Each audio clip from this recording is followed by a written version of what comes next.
Hello, everybody. I've had the unique experience, really, for the last 9 years, um, over that time, being with hundreds of people, sitting with hundreds of people when they woke up.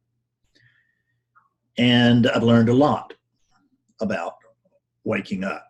And when I say people waking up, I'm just no non-dual police, please. We're just using regular language. So I surely understand. So every lump of conditioning, which is really what that unit is, that's a lump of conditioning. And awakeness, pure clarity itself, which is what you really are, is being there's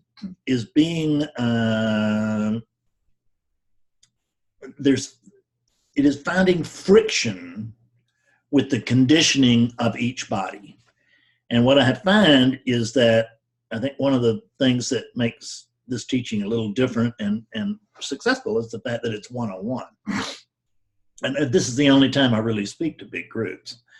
And I do satsang on Sundays, but I don't speak to groups because I don't notice a lot of success in that area. There are some great teachers around whom I admire and love, and that teach large amounts of people, and they're pretty darn effective.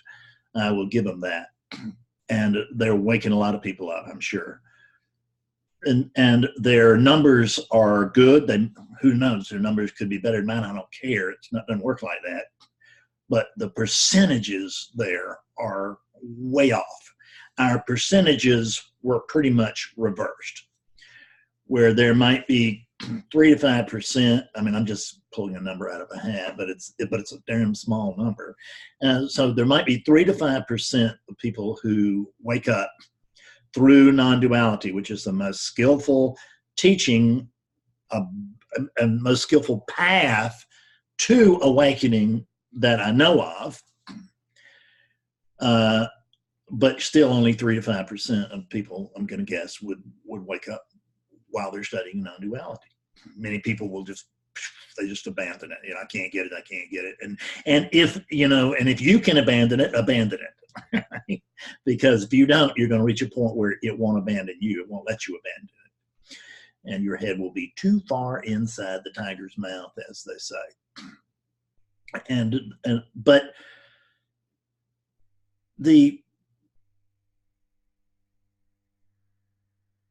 But here, there is, I just want to say that my percentages are embarrassingly high.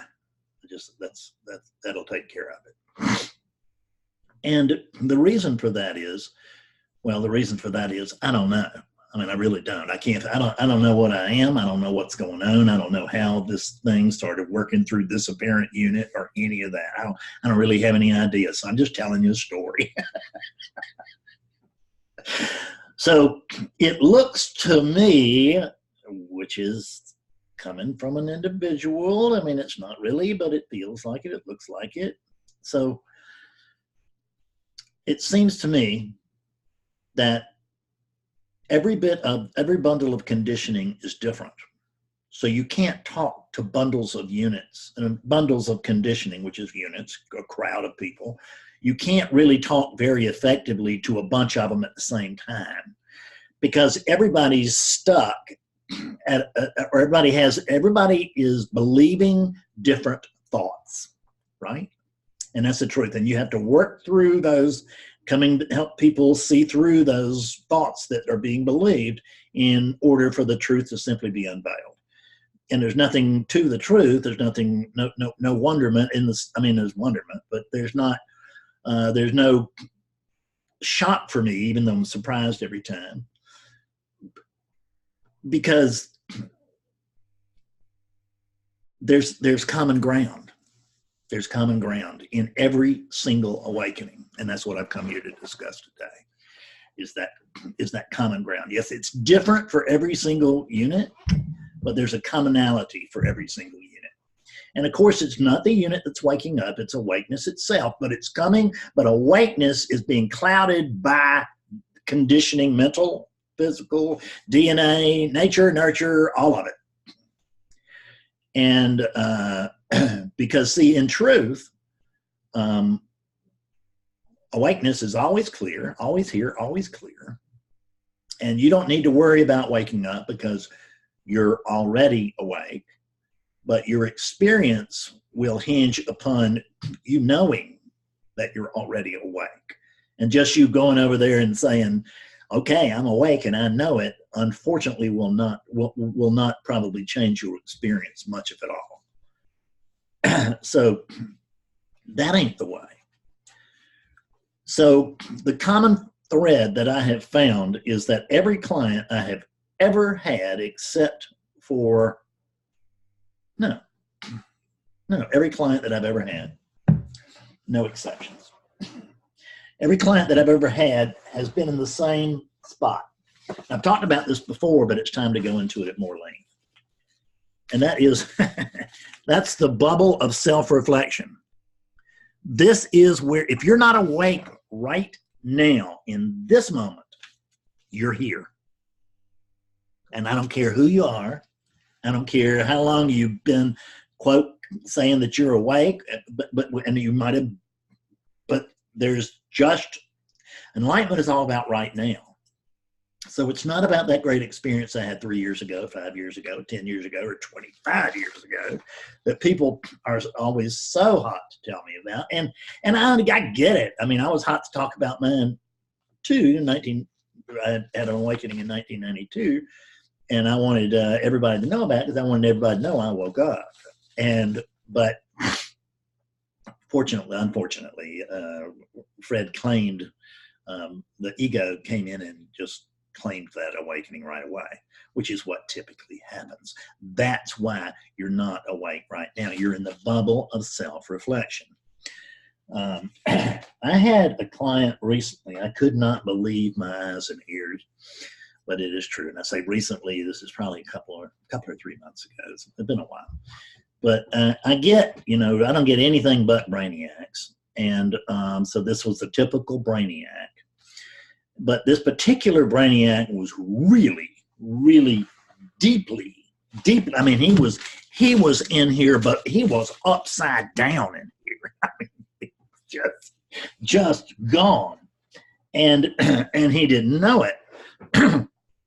He thought he was right on the cusp of awakening, or he thought maybe he thought he was on the cusp. He knew he had not woken up, but it'd be okay with me if I said, well, you're already awake, so there's no reason for us going forward with this session. But we had gone for a while, and I was going through some of the routine stuff that I have done with hundreds and hundreds of people successfully. And this guy had the nerve to tell me, yes, I understand all that. I mean, I freely admit all that. Let's just go ahead and move to the important stuff part, can we?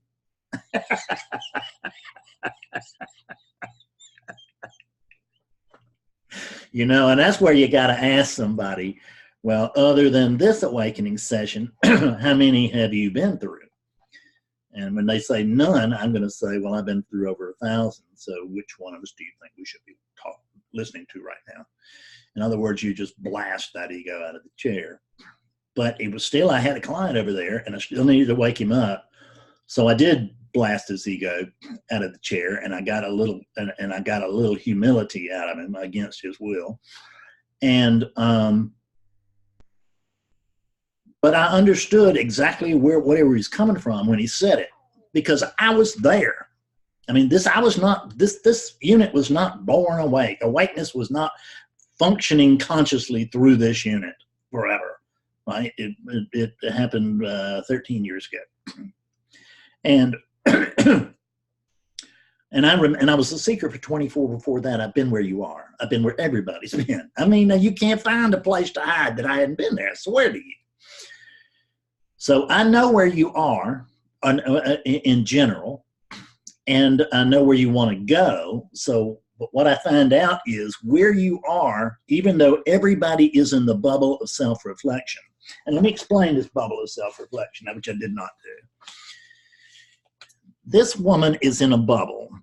She's in the bubble of identity, the bubble of self-reflection. She knows that there's a larger truth. She's read about it. She's heard about it. She's listened to it. She may have even had a little glimpse or two or three or four or 40. It doesn't make any difference. But she's in this bubble of self-reflection right now. So, which means that it's ego that knows this. Let's call this woman Barbara. And, and Barbara has already seen very clearly, thank you, that there's no Barbara. So that's no surprise. But the problem is that Barbara's understanding that there's no Barbara is the booby prize, and that's where everybody's sitting when they contact me. Not most, not some, everybody, unless they're awake at the moment they call me, which happens too. But if you're not awake right this moment, you're here. There's only two places. There's awakeness, so to speak. There's awakeness, and there's the bubble of self-reflection. You're in one of the two. It is that universal. I swear to you, it is that simple, but it ain't as simple as it sounds. So the one-on-one nature of this is that every lump of conditioning, every client student will need to be introduced. Awakeness will need to be introduced to itself slightly differently through every single bundle of conditioning. And but it's just that I've dealt with so many that, I mean, it's kind of hard to get away from me.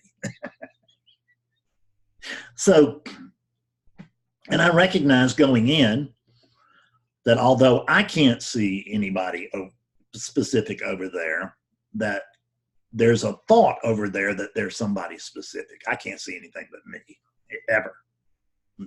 That's me, that's me, that's me. And it's not, and it's not equal to me. This is not the sum total of me. This manifestation is, I don't even need it. I really don't. I mean, it's fine. I'm not complaining about it because I don't have any complaints. So this bubble of self-reflection, that's where that guy was, by the way. I mean, it should be obvious by now, but that's where he was, is that Bob had seen that there was no Bob. I had a full understanding that there was no Bob. For God's sake, tell me something new, would you? And he believes that there's a key piece of information over here that he just hasn't run across yet. Now, he's been in non-duality about 40 years. This guy hadn't, but I'm just saying that it's not unusual for me to have sessions with people that have been around non-duality for 40 years. And which means they've been in non-duality actually longer than I have, because I've only been messing around with this stuff for 36 years. 34? Well, how old am I? 36, something like that. Hell, 36, 37. I don't know. I was a seeker for 24 years, and I keep getting 24 and 34 mixed up. So whatever, I've been around it a long time. But I've been around it I've been talking to people who've been around it yet longer, and they think that I've got a little piece of information that they just haven't been privy to. And it's not about information. It never was about, for this teaching, it was never about information. I really don't have much new stuff for somebody that's been around this 40, 50 years. They may have some new stuff for me. I don't know. But it doesn't work like an information exchange. It's not like going to the library and checking out the right book. It just isn't. It's not like going on to Google and doing finally the perfect search. It's not about the information. It's about the presentation. And that's what this teaching is. It's an entirely new presentation of the oldest stuff in the world. And it was what we were doing. How do we know? It's what we got. So how to deal with the bubble. So the bubble is that right now you think, even if most of you right now will be thinking that you are a Carol or a Tom that has come to a Fred in order to get some new information so that maybe you can wake up right after you talk to Fred. Well, that's awakening session talk. It is, but in this case, right after you listen to Fred. And that's not the way, and that's the way that almost every teaching works, except this one. This is the backwards teaching. And in this backwards teaching, it's understanding that there's no any recognition of the character whatsoever is just an embedding, further imprinting of a character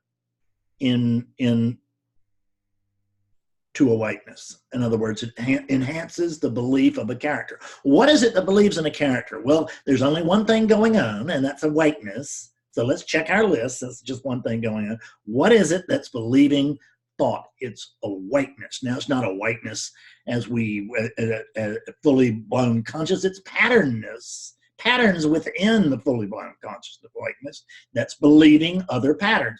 That's what patterns do, is they reference each other. So you'll notice that's what thoughts do. They don't really come up with much unique. They reference other thoughts, other people's thoughts, other thoughts of mine, other thoughts that are arising.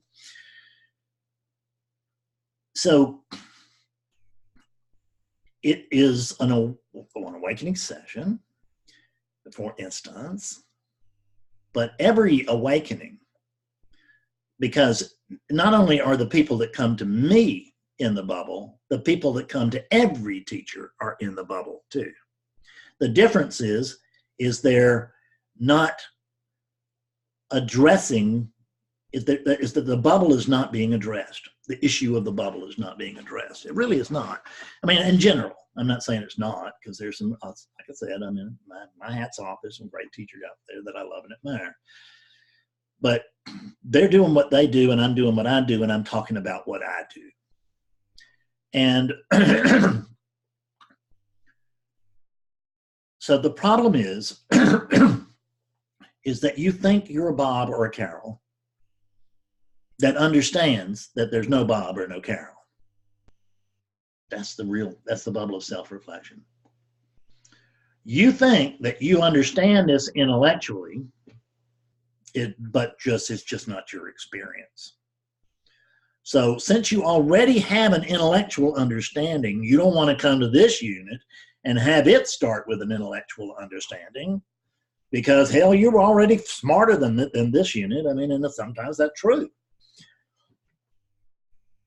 The difference is that your understanding of the truth is erroneous, and, quote, my understanding of the truth is accurate. So when I start going through things that you went through 3 years ago, or 30 years ago, I'm looking to bring about a spark that's never been sparked before.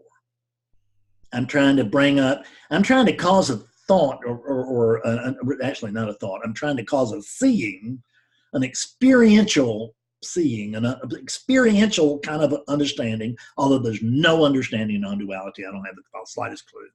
So if you're looking here for understanding, quit, because I don't know. I don't understand. I'm just like my buddy Socrates. I'm no smarter than Socrates. Socrates said he didn't know anything, and I can tell you exactly the same thing. And but he also noticed that the man who knew he didn't know anything had a leg up on everybody. So that's what we're trying to do. Is the first thing for me to do with a client is help them understand that they don't understand. Because what they understand is simply not, what they think they understand is simply not true. It's not true because they're confusing who thinks they understand it with what really is, which is, I'm a Bob, I understand there's no Bob. I'm not the body. I'm clear on the fact that I'm not the body, Fred. I know I'm not the body. Now, can we move on? See, but if I let you stop there, you're not going to wake up with me either. So that's not where I That's not where I stopped. I don't let you stop there. That's really where I start. And I'm just telling you, and let me just say that I don't mean any self-aggrandizement whatsoever about in this video. This is not self-promotion. I don't need any self-promotion, trust me. And this is, and I don't need, they're just, I don't have any, the so-called Fred has nothing to do with this. So there's certainly nothing to ever brag about, nothing to take credit for. So I don't mean that way at all. And I really want you to understand that, because I know that we look at that we, all of us, it's a very sophisticated world now, and we look at people and we just can't believe they're telling us the whole truth, the full truth, the real truth. And that can happen with spiritual teachers, and that can happen with this spiritual teacher too, is that you can believe that I'm not telling you the truth as it really is, that I'm really holding back, but I'm not. And what I want to tell you is, what I want to suggest is that you listen to this as if I knew what I was talking about and as if it was true. And try it on. And if you don't like the way that things go here, you can go back to your way. But I want you to notice that's another question I ask people when they get a little haughty in awakening sessions is, well, tell me, how long have you been in non-duality? 35 years. Well, do you notice that you've had 35 years to do it your way and you still don't know your ass from a hole in the ground? I'm asking, could you give me 90 minutes, right? So I'm going to suggest you do the same. This is not going to be a 90-minute video, but I want you to just for the moment throw out all the suspicions and the doubts about, God almighty, Fred makes a lot of money and he should be giving this away for free, and God almighty, Fred has a dark past and it should be like angelic, and you know, Fred is whatever. I understand all that. I really do. And I don't blame you. I really don't, because I had those same feelings. I notice that I do not have them now.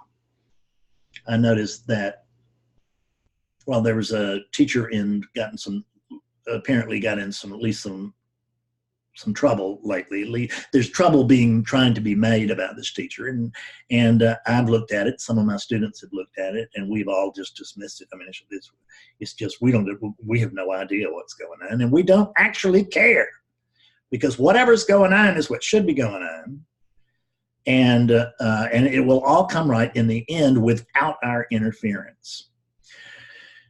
So, but I was highly suspicious of teachers, and I was highly jealous. I would look at these guys and it would just, oh, and there were these women, you know, look at Gunga Ji, God almighty, well, why not me? Because I thought I was a me, that's why not me. And Gunga Ji had come to see that there was no Gunga Ji, and then you may or may not like her, but she just, I've always found her very pleasant, and just email exchanges. And she once wrote me a letter, which is nice. She was very kind, and I'm not. I guess I am. I guess I am bragging about that, just because she was one of the people that was there when I was coming up. I never was a devout follower of Gunga Ji's, but she was a clear light when I needed one. And she's got a book, The Diamond in Your Pocket, that is worth your reading if you haven't read it. It's a good book. So the truth is that you think you already know some of the truth, and you don't. And that's the bubble. You believe that you know that there's a larger exterior truth, that there's something big, large going on out here. You know that. But the problem is, when you believe you're a me, then if I think I'm a Fred, that when Fred goes to look for the bigger truth, the problem is that it can't get any further than the Fred bubble, which means that I'm catching my own inner reflection. I'm not even coming face to face with the truth. I'm just getting my nose up very, very close to the bubble. And when I do, what I see is the reflection of this unit. And I think I'm this unit. And I think I'm a pretty smart unit. I think I'm a unit that's just this far away from awakening. But I still think that I'm a unit who's come to understand that it's not the unit. And see, units can't come to understand that they are not units. Characters cannot come to understand that there is no character. It cannot happen. And a unit cannot come to understand that there's no understanding this. A unit will never settle for that. Awakeness has to settle for that. Because that's what you already are, is awakeness. Your awakeness and your thinking that you weigh 125 pounds or 175 pounds or 275 pounds. That's not true. That's not what you are. That's not who you are, but that's what you're trying to wake up. That's what you're trying to wake up, is you're trying to wake up that conditioning. You're trying to wake up that personality. Well, that personality is unowned. It's not even, we say personality, and that's fine, but when we go to try to find it, all we find is patterns that seem to cooperate, and that and when they do, there's a sense of center. This whole thing, the sense of individuality that you have, this is the key, is that as long as there's the belief in that sense of individuality, you will always be in the bubble. No matter how smart you think you are, no matter how advanced you think you are, you will always be in the bubble as long as you vote for that sense of individuality. I just want to point out, just to be as clear as day, that the foundation of all non-duality is that there's just one thing going on. And since there's just one thing going on, then what is it that has a sense of individuality? It has to be the one thing going on. Just that simple. There's no other option. There's no other possible answer.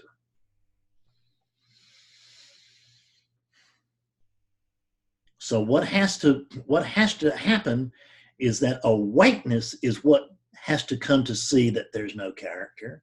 Awakeness is what has to come to see that there's no waking up this unit any more than there is waking up this crystal glass, right?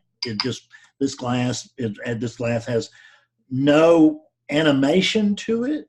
I don't want to say it's not alive, because there's only aliveness, but it's not conscious aliveness. It's not anything we can spot. It appears to be just another dead object to us, but this is a dead object too. This body is a dead object. It's a cadaver. I've said this so many times before, but it's absolutely true. You remove the animating presence from that body, you have a cadaver. You're identifying with the cadaver when in fact you are the animating presence. Woo! This is the big deal. See, that bubble cannot be broken through from the outside. It can't even, I mean, much as I think of my abilities, that I can't break in either. I can't make you come out of the bubble. What I can do is I can trick you into touching the inside of the bubble yourself. And that's what has to be done. But that can't happen until you understand that you're in the bubble to begin with.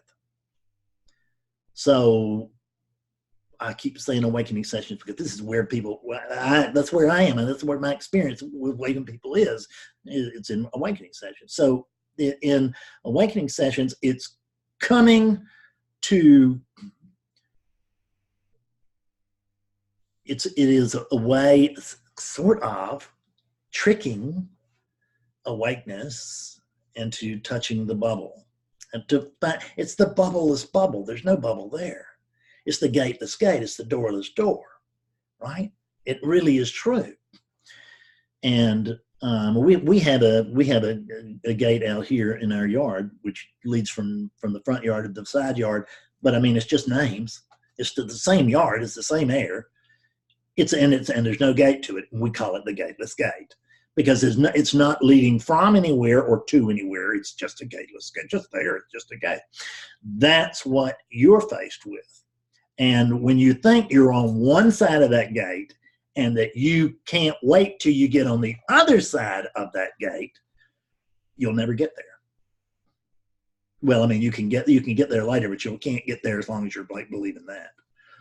I used to believe it, so obviously it can be overcome, but and it's overcome weekly here, you know, multiple times weekly.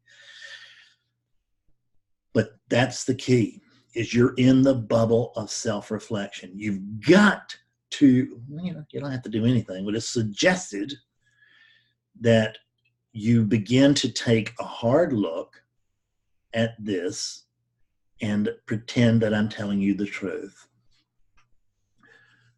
You are not that body.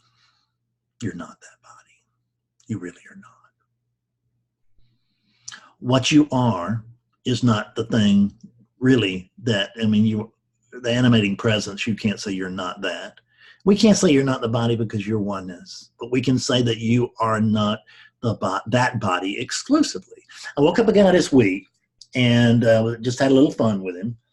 And he woke up like this, and I said, "Are you telling me that the whole thing has been thinking that it's that thing?" and he went, "Yes," and he could see how ridiculous it was. But you can only see it from the other side of the bubbleless bubble. In other words, there has to be seen that there's no separation, because there's a sense of separation. But let's just go back and review our notes here. There's one thing going on. There's only one thing going on. That's the foundation of all non-dual philosophy. Now, given the fact that there's only the one thing going on, then what is it that has a sense of separation? The one thing going on. It has a sense of separation from which it develops a belief in separation. But the sense of separation is body bound. This body is not my body, but all bodies are my bodies, except for the fact there are no bodies. So look, you can just go all over the place with this thing. So we're always teaching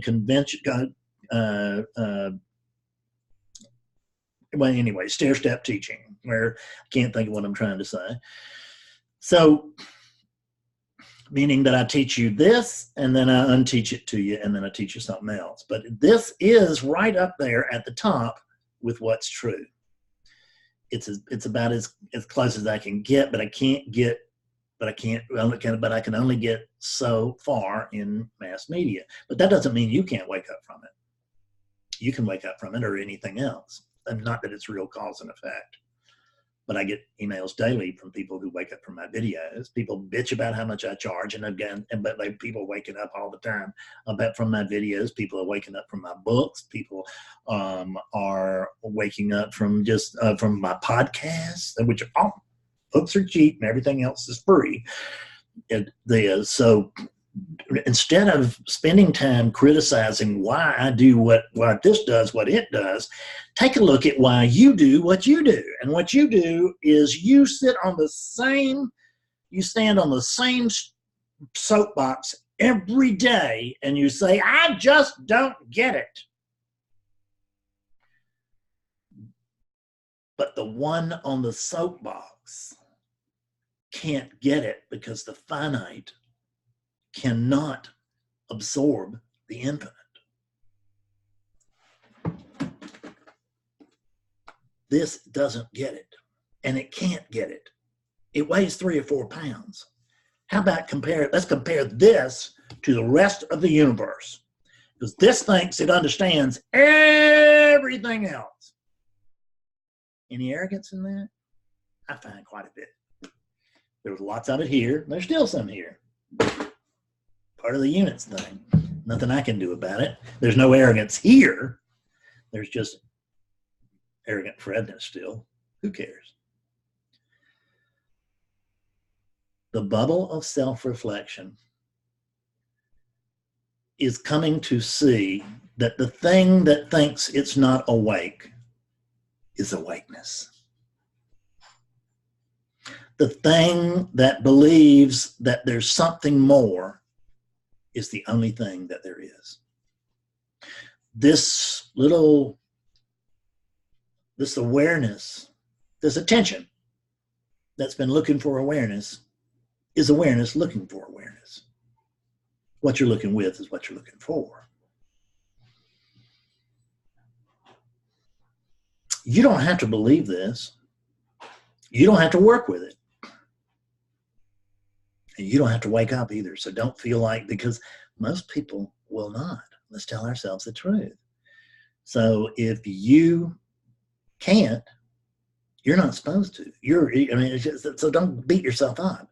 It's just not supposed to happen. You're supposed to be a seeker because you are, but you're not supposed to wake up until you do. And so and ultimately it's not that big a deal. It is, as for this unit, it is for awakeness as it stands here in a in a apparent specific geographic location. It's a big deal, this, and what's talking is I'm awakeness. I wouldn't want to give up awake. I can't. I am awakeness. I can't give it up. I can't fall out of it. I can't even see through it. These are all things that we say, but we mean something other. If you're not awake right now, this moment, as I speak, you're in the bubble of self-reflection. I don't care how long you've been awake. If you're not awake right now, you're not awake. It's a light switch, folks. Oh, there's awake and there's not awake. But within the up switch of their light, let there be light, there are infinite gradations of clarity. And that's what we're doing here, is we're trying to stretch the bounds of clarity as it exists over there right now. And I hope we've been successful. Thank you very much. It's really good to see you. And I do hope you'll come back and see me soon. I love you.